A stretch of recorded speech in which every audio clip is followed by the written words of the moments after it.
Astaghfirullah. Bismillahirrahmanirrahim. Assalamualaikum warahmatullahi wabarakatuh.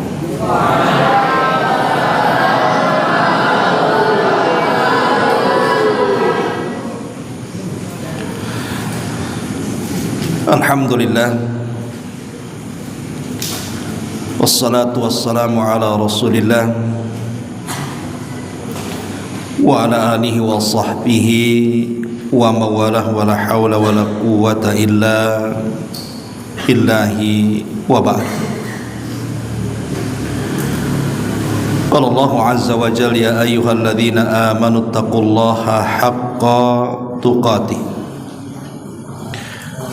wa la tamutunna illa wa antum muslimun. Ya ayyuhan nasu taqu rabbakumul ladzi khalaqakum min nafsin wahidah wa khalaqa minha zawjaha wa batha minhuma rijalan katsiran wa nisaa wattaqullaha alladzi tasaaluna bihi wal arham innallaha kana 'alaikum raqiba. Amma ba'du, ma'asyiral muslimin wal muslimat, santri ikhwan dan akhwat yang dimuliakan Allah Subhanahu wa taala.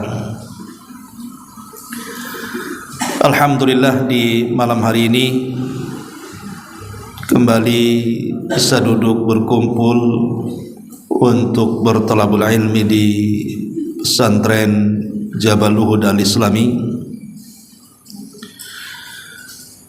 Dan malam ini kita akan membahas satu pembahasan tentang perjalanan ruh setelah kematian manusia. Jadi kita bicara tentang perjalanan ruh. Gimana? Sudah aktif belum? Di situ udah. Gak apa-apa, berarti terekam.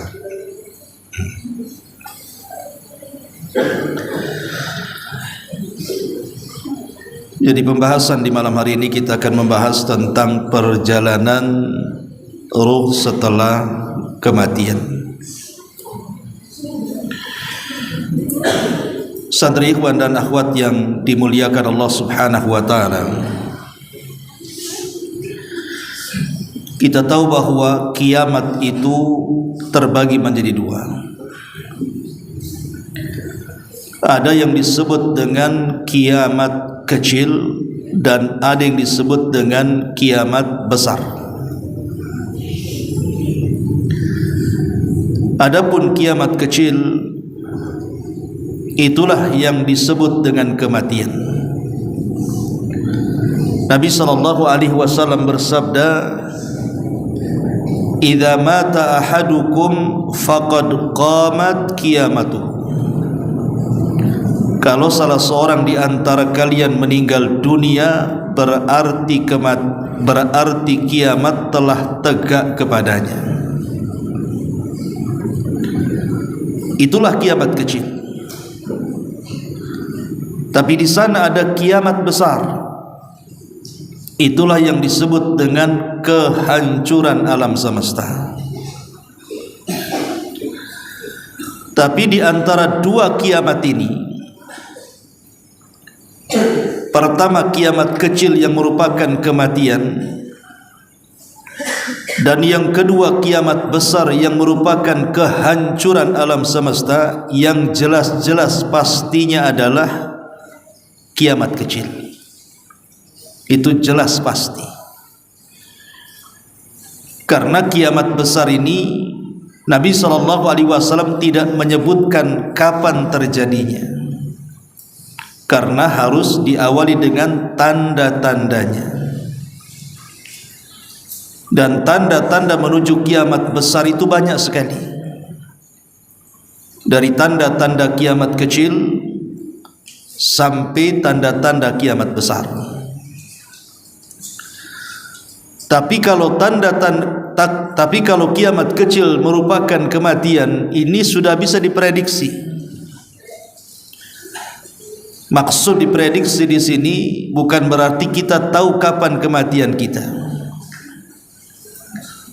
Yang dimaksud diprediksi bahwa kita ini dekat dengan kematian karena umur umat Rasul itu tidak panjang.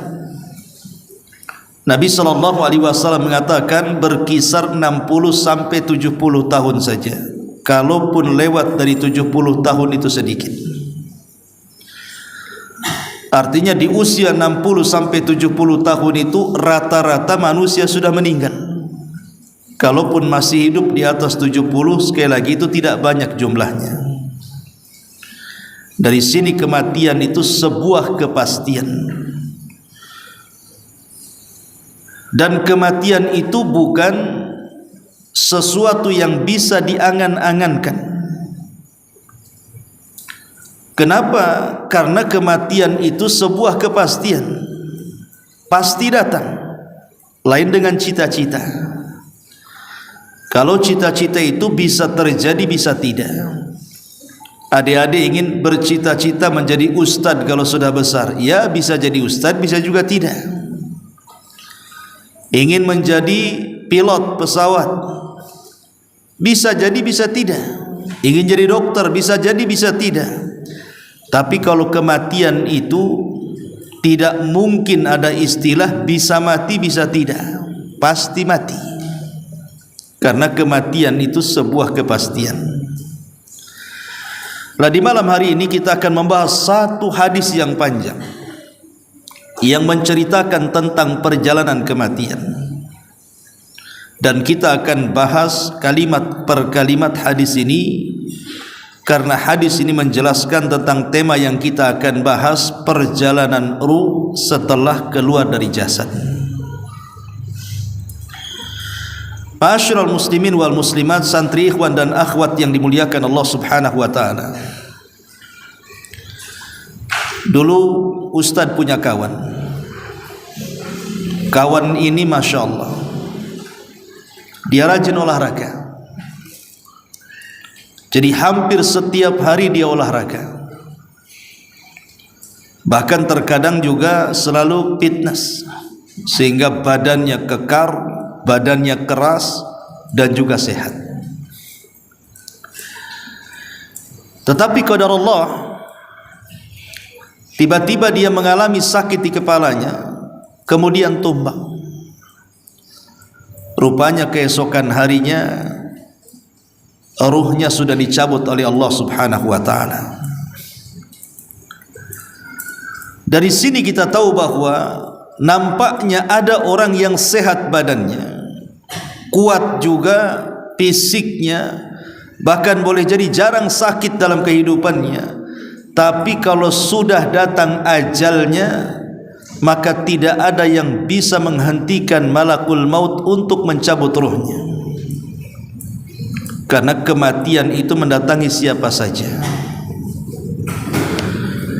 Ada hadis yang panjang namanya hadis Bara ibn Azib radhiyallahu an.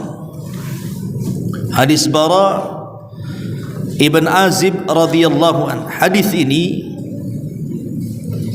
dikeluarkan oleh Imam Ahmad dan dihasankan oleh Syekh Abdul Muhsin Al-Abbad hafizahullah taala, di mana hadis ini menjelaskan kepada kita tentang perjalanan ruh. Jadi ketika jasad itu sedang dimandikan, kemudian setelah dimandikan dikafankan, kemudian setelah dikafankan disolatkan, kemudian setelah disolatkan diiringkan jenazahnya ke kuburan, kemudian dimasukkan ke lahat dan dipendam. Pertanyaannya, di mana ruhnya? Itu kan jasad yang sedang dibolak-balikan oleh para pemandi jenazah. Kemana jasad pergi? Ketika kemana ruh itu pergi ketika jasad itu dimandikan, kemudian disolatkan, kemudian dikafankan, kemudian dikuburkan? Ada di mana ruh itu yang lepas dari jasad itu? Inilah pertanyaan yang akan dijawab oleh hadis yang panjang ini. Kemana ruh ketika jasad sibuk difardu kifayahkan. Baik, kita akan bahas hadisnya. Ma'asyiral muslimin wal muslimat, santri ikhwan dan akhwat yang dimuliakan Allah Subhanahu wa taala. Sahabat Bara bin Azib radhiyallahu an berkata, "Kharajna ma'an Nabi sallallahu alaihi wasallam fi janazati rajulin minal Ansar." Kata Bara bin Azib, kami keluar bersama Rasul mengiringi jenazah salah seorang sahabat dari Ansar. Fantahaina ilal qabri, sampai kami pun sampai menuju tanah kuburan. Walamma yulhadu, ketika liang lahat sedang digali, fajalasa Rasulullah sallallahu alaihi wasallam wa jalasna haulahu, maka Nabi sallallahu alaihi wasallam pun kemudian duduk dan kami pun duduk mengitari Nabi. Ka'anna alayya ru'usina at-tayra, seolah-olah di kepala kami itu ada burung gagak hitam yang bertengger. Artinya kami betul-betul menghayati apa yang akan dibicarakan Rasul. Wa fi yadihi 'udun yankuthu fil ardi, dan di tangan Nabi sallallahu alaihi wasallam beliau membawa ud. Ud itu artinya semacam kayu yang dipukul-pukulkan ke bumi. Farafa ra'sahu, tiba-tiba Rasul mengangkat kepalanya. Faqala, maka dia mengatakan, ista'idzu billahi min adzabil qabri, berlindunglah kalian kepada Allah dari azab kubur. Rasul mengulang-ulang kalimat ini 2-3 kali. Thumma qala, kemudian Rasul bersabda, innal abdal mu'min idza kana fi inqita'in minad dunya wa iqbalin minal akhirah, apabila seorang mukmin ketika dia mulai meninggalkan dunia dan mengarah ke akhirat, nazala ilaihi malaikatun minas sama, maka akan turun dari langit malaikat-malaikat yang mendekat kepadanya. Bidul wujuh, malaikat ini memiliki wajah yang sangat-sangat putih. Ka'anna wujuhahumus syams, seolah-olah di wajah mereka ada matahari. Ma'ahum kafanun min akfanil jannah, malaikat-malaikat ini membawa kafan dari kafan-kafan sorga. Wa hanutun min hanutil jannah, dan wewangian dari wewangian sorga. Hatta yajlisu minhu maddal basar, sampai malaikat-malaikat yang duduk di sampingnya ini banyaknya sejauh mata memandang.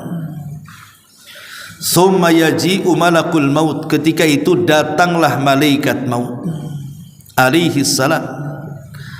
Hatta yajlisa inda ra'si, kemudian malaikat maut ini duduk di samping kepala orang yang hendak meninggal ini.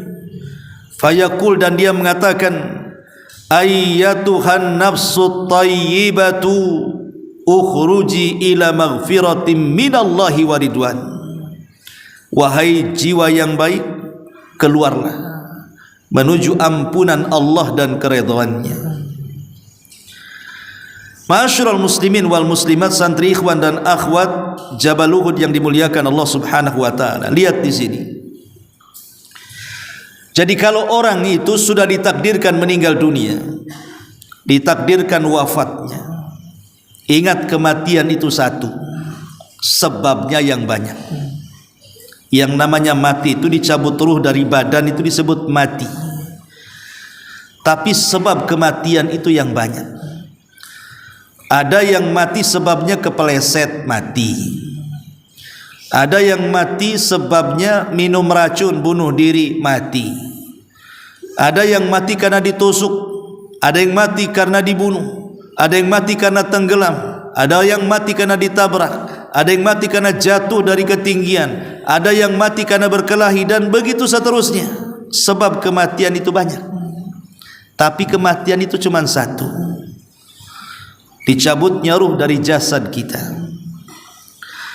Lah apabila seseorang itu sudah ditakdirkan kematiannya, maka Allah Subhanahu wa taala akan mengirim para malaikat untuk menjemput ruhnya.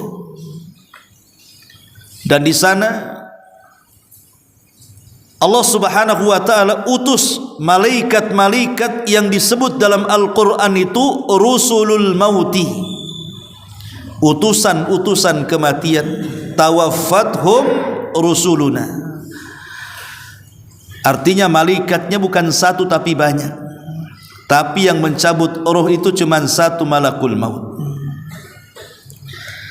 Jadi malaikat-malaikat yang mengiringi malakul maut itu diserahi oleh Allah Subhanahu wa taala untuk membawa kain kafan dari sorga, membawa minyak wangi dari sorga.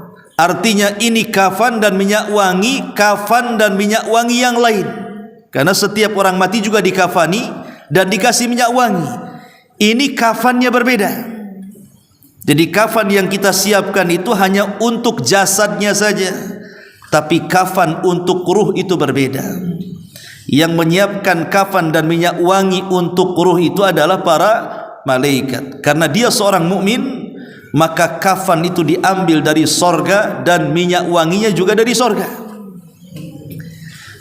Jadi manusia meninggal itu akan dikafani dua kali. Pertama jasadnya, dan itu oleh kita sebagai yang melakukan fardu kifayah. Yang kedua ruhnya, dan ruh itu yang mengkafani para malaikat. Dari mana kafannya? Dari sorga plus dengan wangi-wangiannya. Lah ketika kemudian ajalnya sudah dekat, maka malaikat-malaikat ini akan duduk di samping kepala orang yang akan meninggal ini, karena ruh itu dicabut dari mulutnya. Jadi ruh itu keluar dari mulut kita, dimulai dari jari jemari tangan dan kaki keluar gitu ya, terus ditarik sampai ke tenggorokan. Ketika ruh itu di tenggorokan, itulah malaikat maut tugasnya mencabut. Dan ketika nyawa sudah di tenggorokan, tidak bisa lagi diselamatkan. Makanya Allah mengatakan di dalam Al-Qur'anul Karim, hatta idza balagatit taraqi wa qila man raq. Ketika ruh itu sudah sampai di tenggorokan, siapa yang bisa meruqyah dia, mengobati dia, mengembalikan ke dalam jasadnya? Mustahil. Kalau ruh sudah di tenggorokan pasti mati. Karena di waktu ini tobat seseorang ditolak. Innallaha yaqbalu taubata 'abdin malam yughargir. Allah itu akan menerima tobatnya seorang hamba sebelum nyawa di tenggorokan. Kalau sudah di tenggorokan tidak bisa lagi diterima tobatnya. Karena biasanya ruh kalau sudah sampai di tenggorokan itu pasti mati. Tidak akan ada yang hidup lagi. Lah ketika itu, maka malaikat ini yang mencabut nyawa, malakul maut, mengatakan kepada ruh yang baik ini dan mengatakan, ya ayyatuhan nafsut thayyibah, wahai jiwa yang baik, ukhruji ila maghfiratin minallahi wa ridwan, keluarlah kepada keampunan Allah dan keridhaannya. Maka ruh dijelaskan, qala fatakhruju tasilu kama tasilul qatratu fis siqai. Maka ruh itu keluar seperti keluar air yang terakhir yang keluar dari mulut teko. Teko ya, siqa itu teko yang terbuat dari kulit. Jadi ruhnya seorang mukmin itu diibaratkan oleh Nabi SAW seperti tetesan air yang terakhir keluar dari teko. Jadi kalau seandainya ada teko itu penuh dengan air, kemudian kita tuangkan, tentu akan deras. Tapi kalau dalam teko itu tinggal satu tetes, kemudian dituangkan, yang satu tetes itu akan mengalir dengan pelan sekali sampai akhirnya keluar dan menetes di mulut teko itu. seperti itulah ruhnya seorang mukmin keluar, maka keluar dengan sangat mudah dan sangat pelan, seolah-olah ruh itu dicabut dengan hati-hati. Dan ini nikmat dari Allah Subhanahu wa taala kepada ruhnya seorang mukmin, dicabutnya seperti itu. Fayakhudhuha fa idza akhadhaha, maka malaikat maut langsung mengambil ruh tersebut. Ketika malaikat maut sudah memegang ruh tersebut, lam yada'uha fi yadihi, maka tidak mungkin dibiarkan ruh itu di tangan malakul maut tarfata ain, walaupun sekejap mata, hatta ya'khudhuha, sampai malaikat-malaikat yang lainnya, utusan-utusan Allah, mengambil alih ruh di tangan malakul maut, kemudian diambil oleh mereka. Jadi tugasnya malakul maut hanya ngambil saja, sampai di sini tugasnya. Kemudian lebihnya diserahkan kepada Rasulul Maut, Rusulul Maut, rasul-rasul kematian. Fayaj'aluha fi dzalikal kafan, maka ruh itu kemudian diletakkan di dalam kain kafan dari sorga tersebut. Wa fi dzalikal hanut, dan diletakkan di atas wewangian yang sudah dibalurkan di atas kapan dari sorga itu. Wa yakhruju minha ka'atyabi nafhati miskin wujidat ala wajhil ardi. Tiba-tiba ketika ruh dikafankan dari kafan sorga, keluar bau yang sangat harum sekali dari dalam kain kafan itu. Ya, karena minyak wangi dari sorga. Apa yang terjadi? Qala fayas'aduna biha fala yamurruna ya'ni biha ala mala'in minal malaikati illa qalu ma hadar ruhut tayyibu fayaqulu fulan ibnu fulan bi ahsani asma'ihi allati kanu yusammunahu biha fid dunya. Maka kemudian ruh ini diangkat oleh malaikat ke langit. Kita tahu bahwa malaikat itu tinggal di langit. Di langit itu tempat para malaikat, sehingga entah berapa jumlah malaikat yang ada di langit itu kita tidak tahu. Wa ma ya'lamu junuda rabbika illa hu, tidak ada yang tahu jumlah malaikat kecuali Allah. Lah malaikat-malaikat yang di langit itu ketika ada ruh yang dikafani dari kafan sorga dan diberi wangian dari wangian sorga ini, diterbangkan oleh Rusulul Maut, rasul-rasul kematian ke langit. Maka malaikat-malaikat yang ada di langit itu berpapasan dengan ruh ini. Kemudian mereka bertanya kepada Rusulul Maut itu, ini ruhnya siapa? Kok baunya harum, baunya semerbak, ini ruhnya siapa? Maka Rasulul Maut mengatakan, ini ruhnya fulan ibnu fulan. Maka dia menyebut nama orang ini dengan nama terbaik yang disukai ketika dia hidup di dunia. Apa yang terjadi? Hatta yantahu biha ila sama'id dunya, sampai ruh ini yang diangkat oleh Rasulul Maut sampailah di langit pertama yang disebut dengan langit dunia. Kita tahu bahwa langit itu berbentuk bangunan dan ada pintunya. Tidak sembarang orang naik ke langit itu. Ada pintunya. Kalau tidak diizinkan naik, maka tidak akan dibukakan pintunya. Makanya kalau kita cerita tentang orang-orang barat yang mengatakan mereka sanggup naik ke bulan. Siapa yang tahu siapa yang pernah naik ke bulan?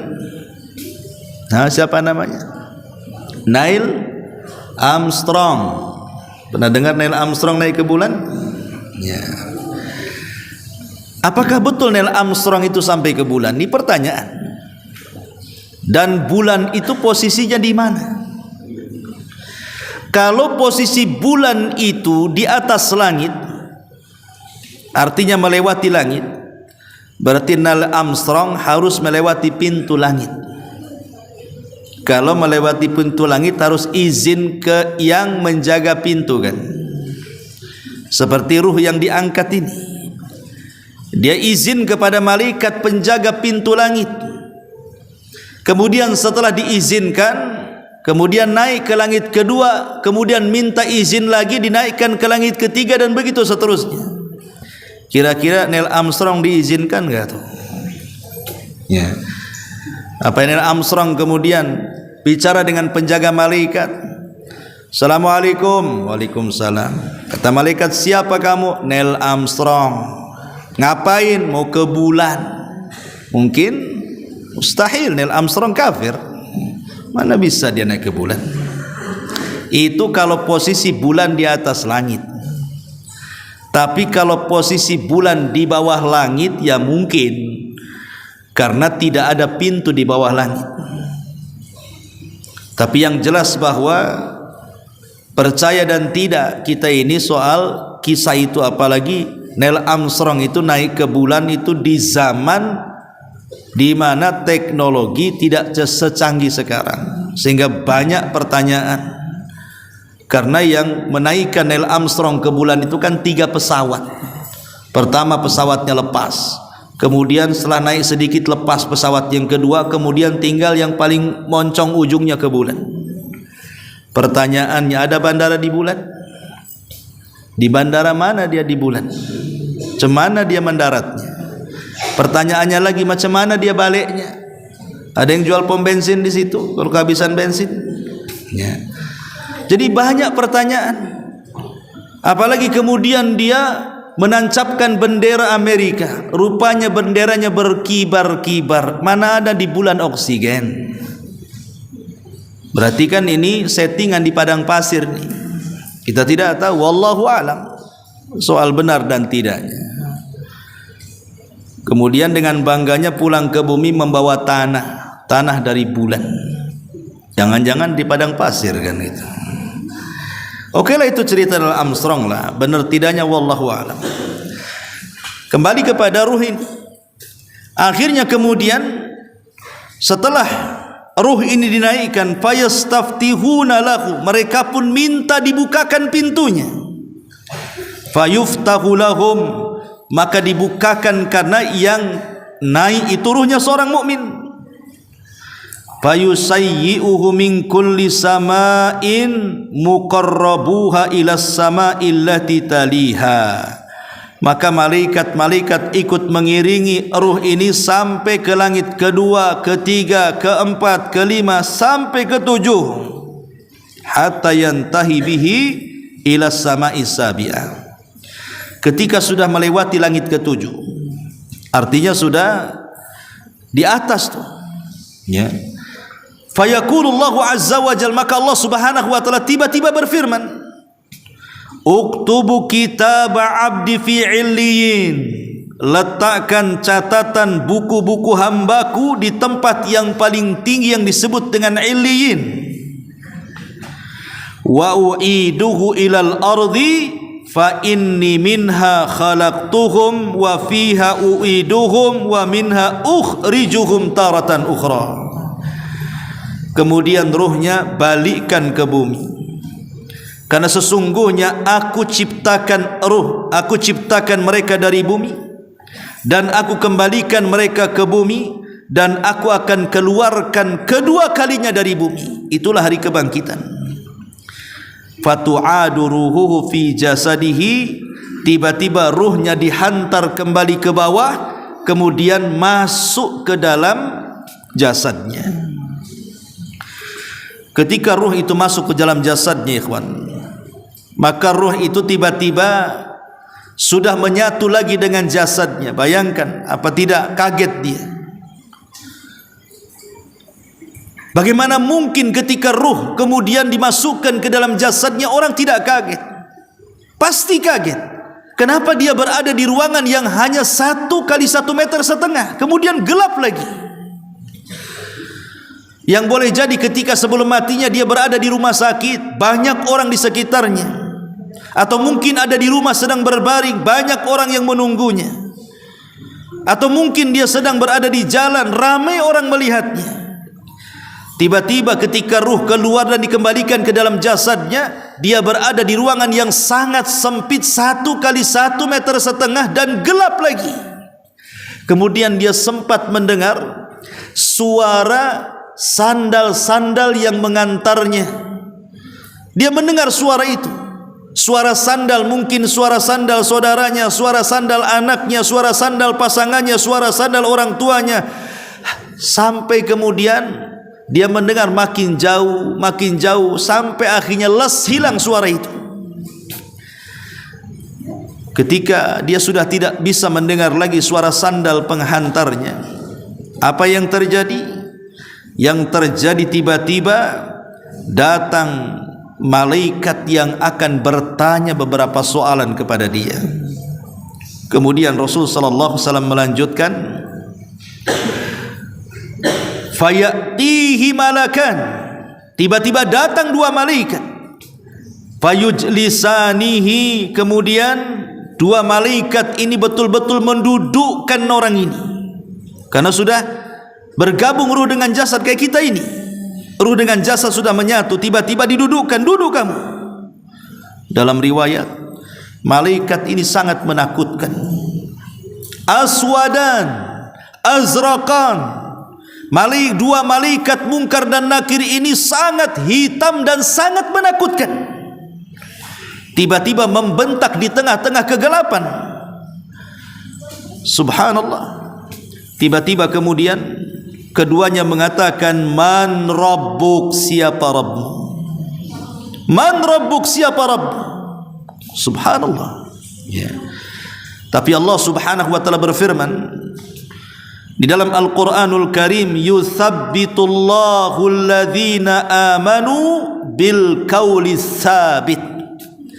Karena dia orang yang beriman, maka Allah mantapkan jawabannya. Jadi Allah yang memantapkan jawabannya, bukan dia yang mantap jawabannya, Allah yang memantapkan jawabannya. Kemudian Allah berikan kelancaran dalam menjawab, dan ini nikmat yang luar biasa dari Allah Subhanahu wa taala kepada ruhnya seorang mukmin. Maka tiba-tiba dia mengatakan, Rabbi Allah. Kalau engkau bertanya siapa Rabbku, maka ku jawab Rabbku adalah Allah Subhanahu wa taala. Cukup sampai di sini? Tidak. Dua malaikat yang menakutkan hitam ini bertanya lagi dan mengatakan, setelah bertanya siapa Rabbmu, kemudian dia mengatakan Rabbi Allah, Rabbku Allah. Maka dia mengatakan, ma dinuk, apa agamamu? Maka dia mengatakan, diniyal Islam, agamaku Islam.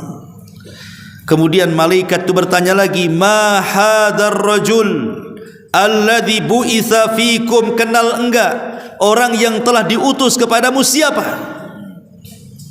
Atau dengan kata lain, siapa nabimu? Fayaqul, maka dia mengatakan, huwa Rasulullah sallallahu alaihi wasallam, dia adalah utusan Allah Muhammad sallallahu alaihi wasallam. Kemudian ditanya lagi, wa ma'ilmuk, dan apa pengetahuan? Maka dia mengatakan, qara'tu kitab Allah, aku sudah membaca Al-Quran. Fa amantu bihi, aku beriman dengan Quran. Wa saddaqtu bihi, aku membenarkan Al-Quran. Ketika semua pertanyaan-pertanyaan itu dijawab dengan lancar, dia sanggup menjawab karena Allah yang menetapkan jawabannya dan Allah memberikan kelancaran dalam menjawab. Apa yang terjadi? Tiba-tiba datang suara dari langit. Jadi Allah Subhanahu wa taala mengutus penyeru untuk menyeru. Fayunadi munadin minas sama, datanglah penyeru dari langit. Apa yang diserukan? Ang sadaqa abdi, hambaku telah benar. Allah Subhanahu wa taala mengatakan, hambaku telah benar, dia tidak dusta. Subhanallah. Allah memberikan rekomendasi kepada kita. Dan kalau Allah sudah mentazkiyah, memberikan rekomendasi, kita berada di atas kebenaran, siapa yang bisa mengatakan kita dusta? Ang sadaqa abdi, hambaku telah benar. Kemudian apa yang terjadi? Fafrisuhu minal jannah, bentangkan permadani dari sorga. Subhanallah, didatangkan permadani dari sorga. Wa albisuhu minal jannah, datangkan pakaian-pakaian dari sorga. Waftahu lahu baban ilal jannah, bukakan pintu mengarah ke sorga. Kemudian apa yang terjadi? Fayatihi min rauhiha wa tibiha. Ketika pintu sorga dibuka dan diarahkan ke kuburannya, tiba-tiba harumnya sorga pun melesat dan masuk ke kuburannya, sehingga kuburannya menjadi harum wangi. Subhanallah. Kemudian wa yufsahu lahu fi qabrihi maddal basar. Tiba-tiba setelah itu kuburannya meluas dan meluas, sehingga kuburannya meluas sejauh mata memandang, sehingga tidak sempit lagi. Yang tadinya hanya 1 meter kali 1,5 meter, sekarang Allah luaskan seluas-luasnya sejauh mata memandang. Dalam riwayat Abu Hurairah, diluaskan 70 dhira'an fi 70 hasta kali 70 hasta. 70 hasta kali 70 hasta itu artinya 35 meter kali 30 meter diluaskan kuburannya, supaya dia tidak pengap lagi. Ruangannya menjadi besar supaya dia jadi senang, ya. Setelah kemudian Allah Subhanahu wa taala menghantar banyak nikmat dari surga ke kuburannya, tiba-tiba wa ya'tihi rajulun hasanul wajhi hasanul thiyab tibur rihi. Tiba-tiba ada seseorang muncul, di mana orang yang muncul ini wajahnya sangat tampan, kemudian pakaiannya sangat indah dan baunya sangat harum. Kemudian mendekati orang itu. Jadi tiba-tiba datang orang menemui orang yang ada di kuburan ini. Tiba-tiba orang yang datang yang sangat tampan, yang sangat indah ini menghabar gembirakan dan mengatakan, abshir billadhi yasurruk, berbahagialah dengan berita kebahagiaan yang akan kau terima. Hadza yaumuka alladhi kunta tu'ad, inilah hari yang telah dijanjikan Allah kepadamu. Fayaqulu lahu, maka dikatakan kepadanya, man anta, siapa kamu? Kenapa kamu ini baik sekali? Kenapa baik sekali kamu menemani aku di tengah-tengah kesendirianku dalam kuburan ini? Kenapa? Dan siapa kamu? Tiba-tiba dia mengatakan, kamu tidak perlu tahu siapa saya. Nim naumatal arus, sebaiknya kau tidur seperti layaknya tidur pengantin. Akhirnya dia pun tertidur dan dia tidak merasakan mururul wakti, berjalannya waktu tidak dirasakan lagi. Makanya orang tidur tidak sadar kan, kita tidur siang tahu-tahu sore bangun, enggak terasa dari pagi sampai sore itu karena kita tidur. Jadi orang-orang yang beriman dalam kubur itu, mereka tidak akan merasakan bimururil wakti, dengan berjalannya waktu. Padahal kita tahu bahwa kiamat itu lama dibangkitkan kan. Coba dari zaman Adam yang meninggal sampai hari ini, kiamat tidak dibangkit-bangkitkan, berapa ribu tahun mereka dalam kuburan itu. Atau seandainya hari ini ada orang meninggal, tentunya dari sekarang ke kiamat dibangkitkan, kita tidak tahu mau berapa ratus tahun lagi kiamat ini, mau berapa ribu tahun lagi kiamat. Siapa yang tahu? Hanya Allah yang tahu. Berarti orang yang di kuburan itu akan lama tinggalnya. Tapi orang-orang yang beriman, mereka la yash'uruna bimururil wakti, mereka tidak merasakan dengan perjalanan waktu. Mereka ditidurkan seperti tidurnya pengantin.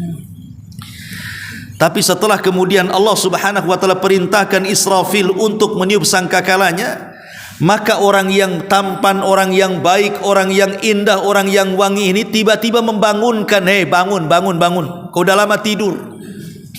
Kemudian dia bangun. Kemudian dia mengatakan, "Kamu ini siapa? Kok baik sekali menemani aku dalam tidurku, menjaga aku dalam tidurku."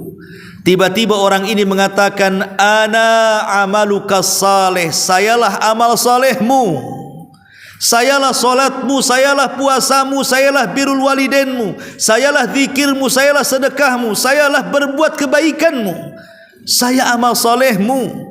Jadi Allah jelmakan amal saleh seperti manusia, kemudian menjadi teman kita dalam kubur kita. Subhanallah. Maka perbanyak amal saleh. Ma'asyiral muslimin yang dimuliakan Allah Subhanahu wa taala, santri, ikhwan dan akhwat Pondok Pesantren Jabalud yang dimuliakan Allah Azza wa Jal. Fayaqul, maka hamba ini mengatakan, Rabbi aqimis sa'ah hatta tarji'a ila ahli wa mali. Ya Rabb, kalau begitu segerakan tegakkan kiamat biar aku bisa kembali kepada keluarga dan hartaku. Dia menginginkan cepat dikiamatkan bumi. Ini kalau ruhnya orang yang beriman. Mari kita lihat bagaimana ruhnya orang kafir dan orang fajir, orang jahat. Qala, maka Rasul mengatakan, wa innal abdal kafir, sesungguhnya hamba Allah yang kafir, dalam riwayat hamba Allah yang jahat, yang fajir, yang fasik, idza kana fi inqita'in minad dunya wa iqbalin minal akhirah, apabila dia hendak melepas dunia dan menuju akhirat, nazala ilaihi minas sama malaikatun sudul wujuh ma'ahum masuhun fayajlisuna minhum maddal basar. Maka akan didatangi malaikat dari langit, wajahnya sangat menyeramkan, wajahnya sangat hitam, kemudian mendudukkan dia, kemudian dia pun duduk di samping kepalanya, dan banyaknya malaikat yang mendatangi dia sejauh mata memandang, saking banyaknya malaikat yang datang kepadanya. Dan sebagian malaikat yang datang membawa kain kafan dari neraka. Jadi ruhnya orang jahat, orang fajir, orang fasik, orang kafir, maka telah disediakan kain kafan dari neraka. Ya, di dunia mungkin dikafani dari kafan dari pasar, tapi ruhnya justru diletakkan dari kafan dari neraka. Bayangkan kafan neraka seperti apa tuh, panas dan baunya. Summa yaji'u malakul maut, tiba-tiba datang malaikat maut, hatta yajlisa inda ra'si, kemudian duduk di samping kepalanya. Fayaqul, dan dia mengatakan, ya ayyuhan nafsul khabitha, hei jiwa yang buruk, ukhruji ila sakhati minallahi wa ghadabi, keluarlah engkau ke dalam kemurkaan dan kemarahan Allah subhanahu wa ta'ala. Keluar engkau, dipaksa dia keluar. Hei jiwa yang buruk, keluar engkau. Bayangkan kalau adik-adik santri ini berada di kelas, kemudian ustadz datang di luar kelas, kemudian kata ustadz, siapa yang mau uang 1 miliar? Keluar enggak? Keluarlah cepat-cepat. Tapi kalau yang memanggilnya, keluar, saya bunuh kamu, kira-kira keluar enggak tuh? Ya. Beda panggilan ruhnya orang yang beriman. Panggilan ruhnya orang yang beriman, hei jiwa yang baik, keluar kepada ampunan dan keridhaan Allah, makanya langsung keluar dengan pelan. Tapi kalau panggilannya, hei ruh yang jahat, hei ruh yang busuk, hei ruh yang jelek, keluar kepada kemarahan dan kemurkaan Allah, tidak mau keluar ruh itu. Ketika tidak mau keluar, inilah apa yang terjadi. Qala fatufarraqu fi jasadihi fayantazi'uha kama yantazi'us safud minas sufil mablul. Maka kemudian malaikat memaksa mencabut ruhnya sehingga meretakkan tulang dan persendiannya seolah-olah cerulit yang dimasukkan ke dalam kain wol, kemudian disiram dengan air, lengketlah bulu-bulunya, kemudian dicabut dengan paksa sehingga merontokkan seluruh bulu-bulu kain wol itu. Seperti itulah ruhnya orang fajir, orang fasik, meretakkan persendian tulang-tulangnya karena merasa sakit yang luar biasa. Tidak ada yang tahu rasa sakitnya kecuali Allah subhanahu wa ta'ala. Fayakhudhuha, maka diambillah oleh malakul maut dengan cara paksa. Fa idza akhadaha lam yada'uha fi yadihi tarfata ainin. Maka ketika diambil malakul maut, maka hanya sekejap saja sudah direbut oleh malaikat-malaikat yang lainnya. Kemudian hatta yaj'aluha fi tilkal masuh wa yakhruju minha ka'antani rihin jifatin wujidat ala wajhil ardi. Maka segera dibungkus dengan kain kafan dari neraka, tiba-tiba mengeluarkan bau busuk seperti bangkai yang paling busuk yang tidak pernah ada di permukaan bumi, saking busuknya, kata Rasul. Kemudian fayus'idunaha biha atau fayas'aduna biha fala yamurruna biha ala mala'in minal malaikati illa qalu ma hada ruhul khabith fayaquluna fulan ibn fulan bi akbahi asma'ihi allati kana yusamma biha fid dunya. Maka ketika ruh itu sudah dibungkus dengan kain kafan yang sangat-sangat busuk dari neraka itu, maka malaikat mencoba menaikkan ruh itu ke langit. Setiap malaikat di langit lewat dengan ruh itu karena sangat bau busuk sekali. Dan ingat bahwa malaikat tidak suka dengan bau busuk. Malaikat itu yata'adza bima yata'adza bihi banu Adam, tersakiti seperti tersakitinya Bani Adam dengan bau-bau yang tidak sedap. Makanya malaikat mengatakan, ruhnya siapa? Busuk sekali ini.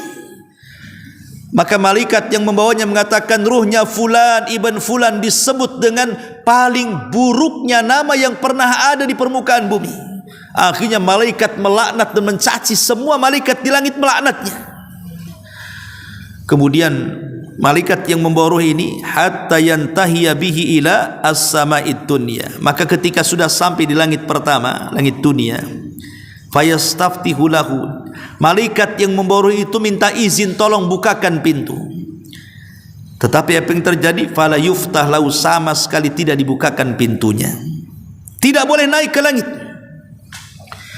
Di sini kemudian Nabi SAW membacakan ayat Al-Quran. Kata Nabi SAW dalam surah Al-A'raf ayat 40 itu, la tufattahu lahum abwabus sama wa la yadkhulunal jannata hatta la yalijal jamalu fi sammil khiyat. Tidak akan dibukakan untuk mereka pintu-pintu langit, dan mereka tidak akan dimasukkan sorga sampai ada cerita unta masuk ke liang jarum, kata Allah Subhanahu wa ta'ala. Gak mungkin, mustahil ada unta masuk ke liang jarum. Unta besar, lubang jarum itu kecil, macam mana masuknya? Seolah-olah tidak mungkin dia dinaikkan ke langit. Walaupun celah-celah langit tidak akan dibuka sedikit pun untuk orang jahat, fajir, fasik, kafir ini. Kemudian apa yang terjadi? Maka Allah berfirman, letakkan catatannya fi sijin fi ardi sufla, di bumi yang paling rendah lagi. Letakkan di situ. Jadi bumi itu tujuh lapis ke bawah. Lah, di bawah lapisan ketujuh itu disebut sijin namanya. Letakkan di situ. Dan ruhnya tidak usah dibawa, kemudian lemparkan saja dari langit. Apa yang terjadi? Maka kemudian fatutrahu ruhuhu tarhan, maka ruhnya dilempar begitu saja. Kemudian Nabi membacakan ayat waman yusyrik billahi faka'annama kharra minas sama fatakhtafuhu at-tayru aw tahwi bihi ruh fi makanin sahih. Dan barang siapa yang berbuat syirik kepada Allah, seakan-akan dia terjatuh dari langit kemudian disambar burung, atau terbang tertiup angin ke tempat yang jauh. Bayangkan, ruh itu dijatuhkan dari langit, kemudian menyatu dengan bumi, menyatu dengan jasad yang ada di bumi.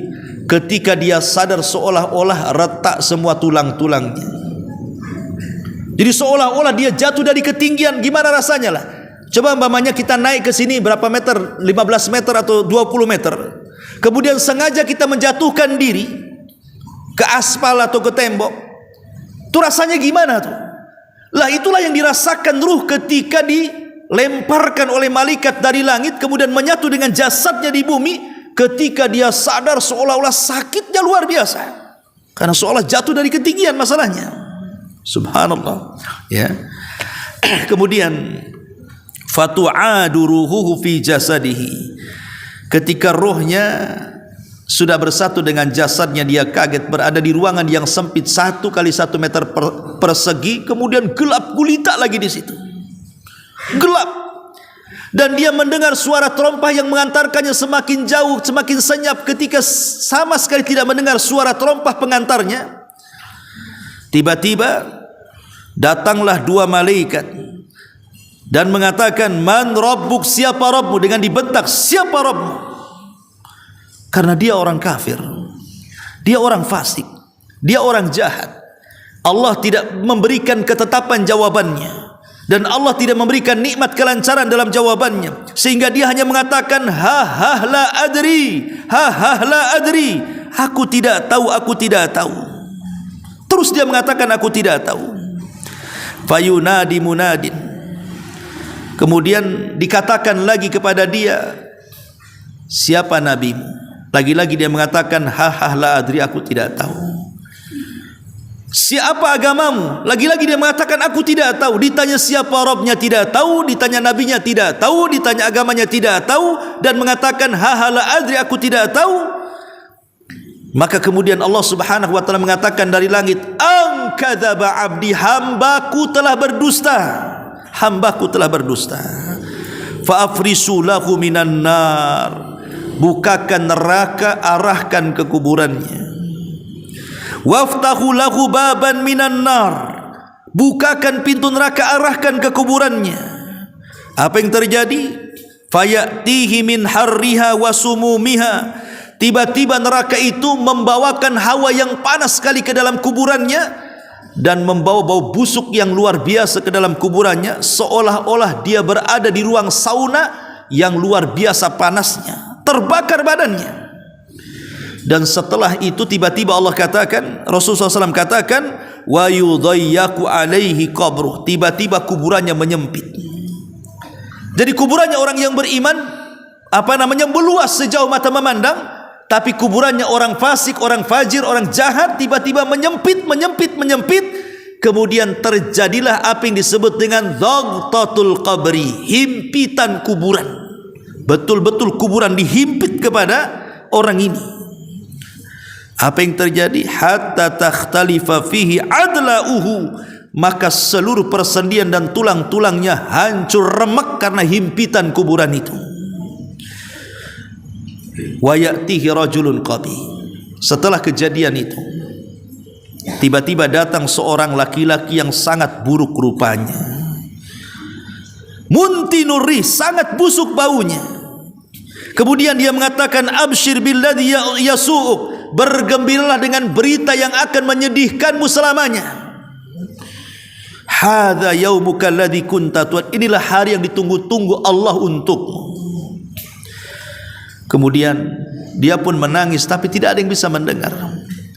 Dia pun menyesal, tapi tidak guna penyesalan. Sampai Al-Quran mengatakan, dalam Al-Quran bagaimana penyesalan orang yang meninggal ini.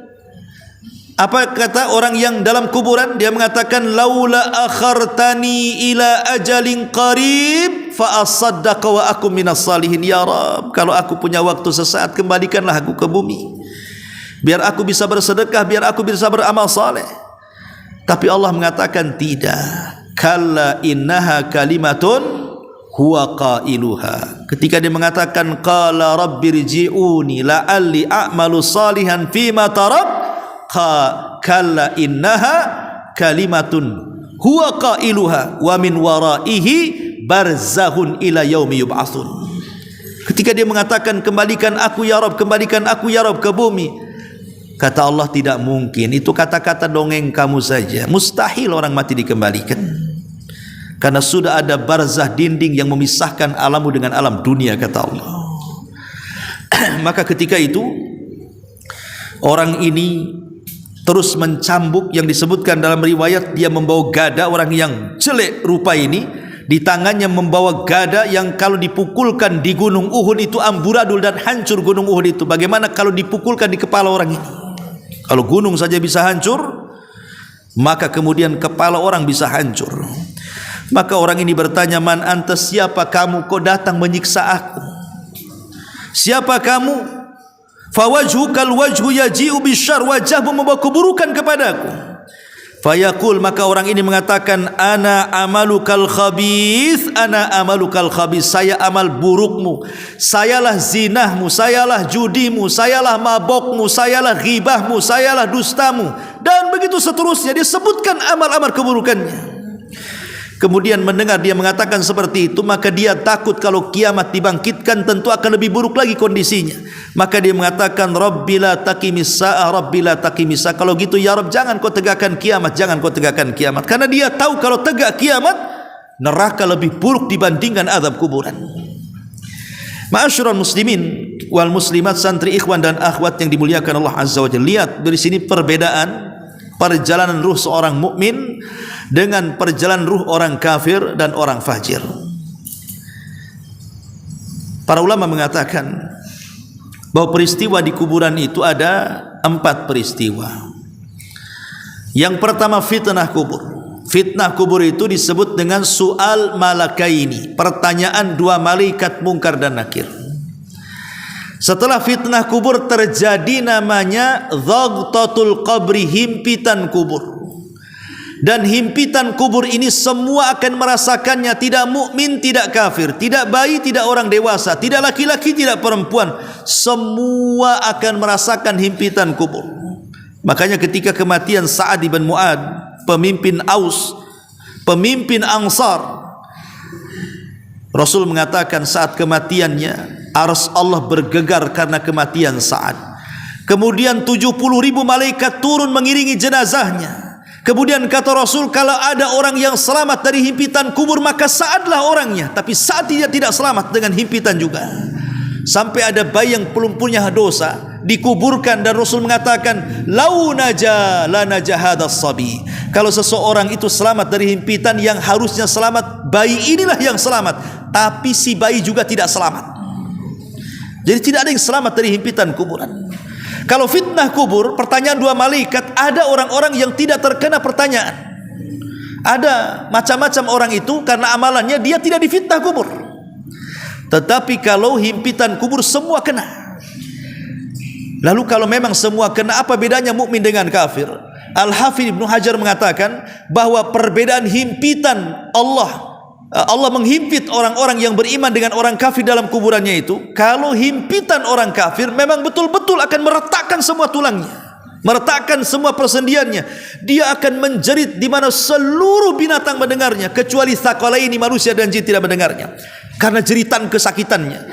Tapi orang yang beriman ketika dihimpit, atau bayi ketika dihimpit, maka itu ibarat seorang ibu yang sedang memeluk bayinya.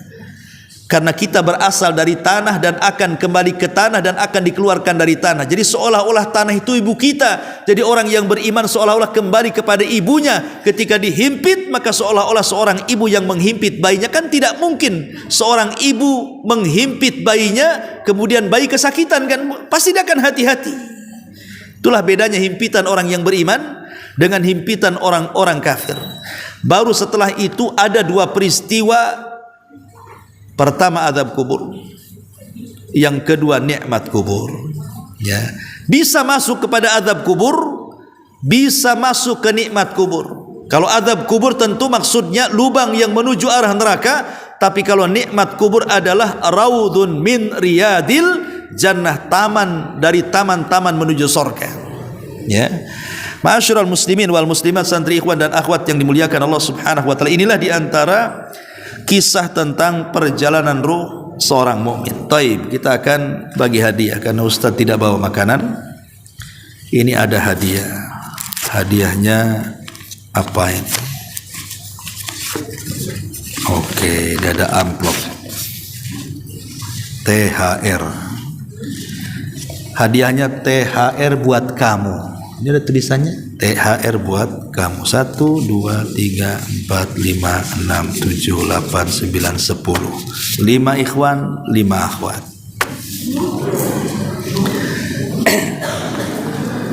Ingat, kita SMP dulu. SMP dulu. Ikhwan dari SMP. Pertanyaan yang pertama. Hadis yang barusan Ustaz sampaikan, hadis dari sahabat siapa namanya? Oh, yang paling dekat. SMP apa SMA? Oke, siapa? Bara ibn Azib radhiyallahu anhu. Ahsan, masyaallah. Dapat satu. Wah ya, taib. Ya. Pertanyaan kedua SMA.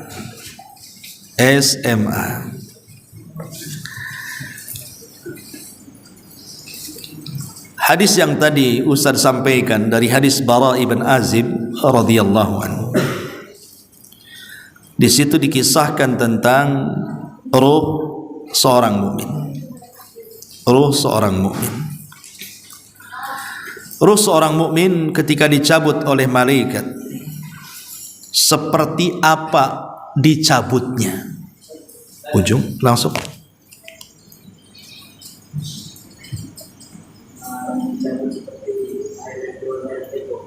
Ahsan, masya Allah. Ha. Sini. Ya.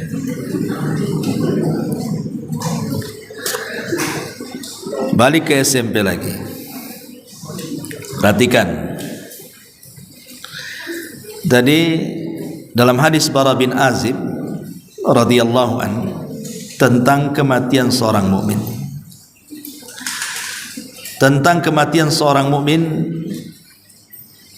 maka malaikat maut akan memanggil dengan panggilan yang paling baik. Apa panggilannya? Seperti apa panggilannya? Ketika mencabut ruhnya seorang mukmin itu, apa yang dikatakan malakul maut kepada ruhnya seorang mukmin itu? SMP.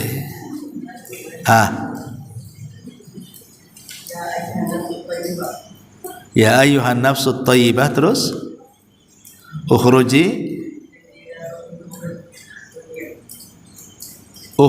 ila maghfiratin waridwana. Taib, tidak apa-apa, sudah menyerempet-rempet jadilah. Ambil. Taib. Ya. SMA, dengerin SMA. Tadi Ustaz katakan ruh orang mukmin, sekarang ruhnya orang kafir. Seperti apa dicabutnya? Gambarannya seperti apa dicabutnya? Ruhnya orang kafir atau orang fajir atau orang fasik itu seperti apa? Tadi ruhnya seorang mukmin seperti tetesan air yang keluar dari mulut teko. Sekarang orang kafir, fajir, seperti apa? Langsung. Fadhal.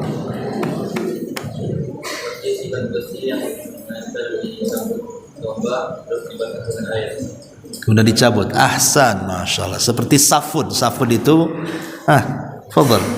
Safud itu besi yang bengkok atau kita katakan cerulit, ya, yang ditembuskan ke kambing wol, kemudian dibanjur dengan air dan melengket, kemudian dicabut dengan paksa sehingga merontokkan bulu-bulunya. Taib SMA, SMP lagi. Ini ada SMP lagi. Jangan dulu ikhwan, balik lagi ke akhwat dulu. Sekarang akhwat, dengarkan SMP akhwat. Ya. Hadis Bara bin Azib ini riwayat siapa? Siapa yang meriwayatkan?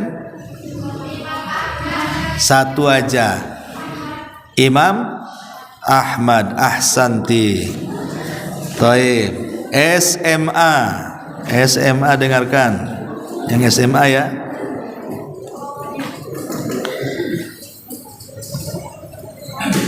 Ketika ruh ini naik ke langit, ruhnya orang kafir, orang fajir, dan tidak dibukakan sama sekali pintunya, maka Nabi SAW membacakan satu ayat.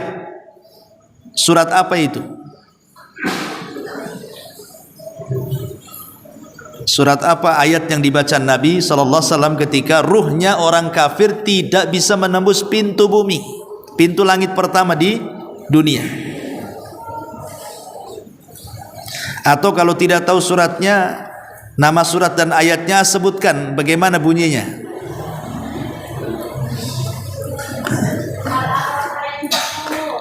Ahsanti, masya Allah. Taib. SMP, balik lagi. SMP. Masih pertanyaan yang sama. Ketika ruh itu tidak bisa naik ke langit, kemudian ruh itu dilemparkan dari langit, Rasul membaca ayat juga lagi. Ayatnya bunyinya seperti apa?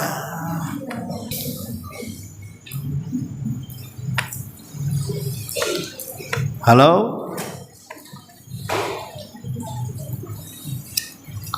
Bunyinya ayatnya seperti apa? Tidak tahu? Nggak apa-apa kalau tidak tahu. Ganti pertanyaan. Di mana catatan orang yang beriman diletakkan? Akhwat SMP.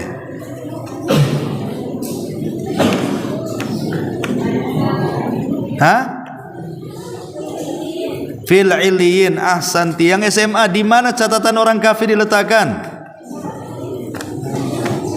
SMA fi sijjin. Ahsanti, masyaallah. Balik ke ikhwan. Ikhwan SMP.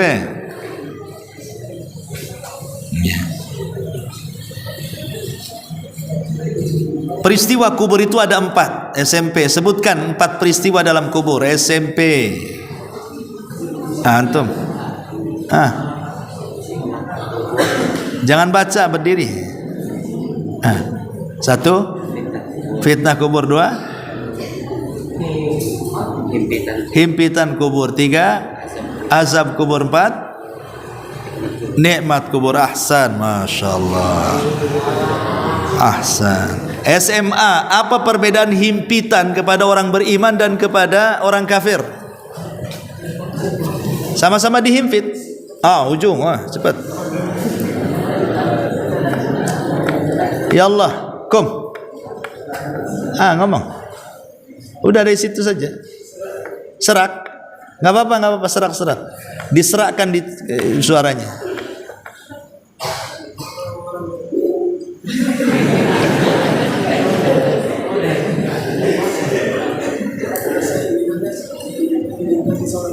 Ahsan, kalau kafir?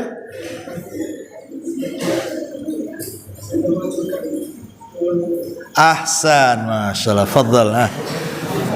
Iya. Enggak apa-apa, ini namanya serak-serak basah. Tapi benar, jangan serak-serak kotor, tak benar pula. Ya.